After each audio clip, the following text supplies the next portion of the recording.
ચોમાસાની ઋતુમાં શહેરમાં પાણીજન્ય અને મચ્છરજન્ય રોગોના દર્દીઓમાં નોંધપાત્ર વધારો થયો છે। વિતેલા એક સપ્તાહમાં એસએસજી હોસ્પિટલમાં 19 ડેન્ગ્યુના અને દરરોજ 5થી વધુ ઝાડા ઉલટીના કેસો નોંધાઈ રહ્યા છે। સ્માર્ટ સિટી વડોદરામાં લોકો બેવડી ઋતુનો અનુભવ કરી રહ્યા છે, જેમાં ખાસ કરીને ચોમાસાની ઋતુમાં શહેરમાં પાણીજન્ય અને મચ્છરજન્ય રોગોના કેસો નોંધાઈ રહ્યા છે। ત્યારે મધ્ય ગુજરાતની સૌથી મોટી કહેવાતી વડોદરાની એસએસજી હોસ્પિટલમાં દરરોજના ઓપીડીમાં 1800થી 2000 દર્દીઓ સારવાર લેવા માટે આવી રહ્યા છે।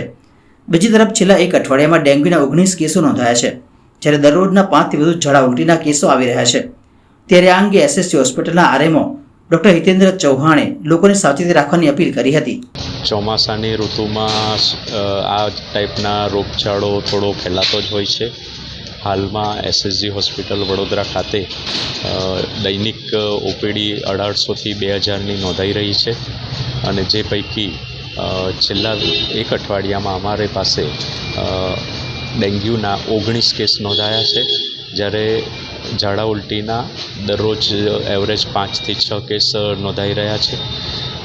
હાલમાં રોગચાળાની પરિસ્થિતિ એટલી ગંભીર નથી, પણ દરેકે સાવચેતી લેવાની જરૂર છે। આ ઋતુમાં ચોખ્ખાઈ મહત્ત્વની છે, સ્વચ્છતા મહત્ત્વની છે। ઘરની આસપાસ ગંદકી દેખાય તો એને તરત દૂર કરવી જોઈએ, જેથી આપણે માખી અને મચ્છરનો ઉપદ્રવ ટાળી શકીએ અને રોગથી બચી શકીએ।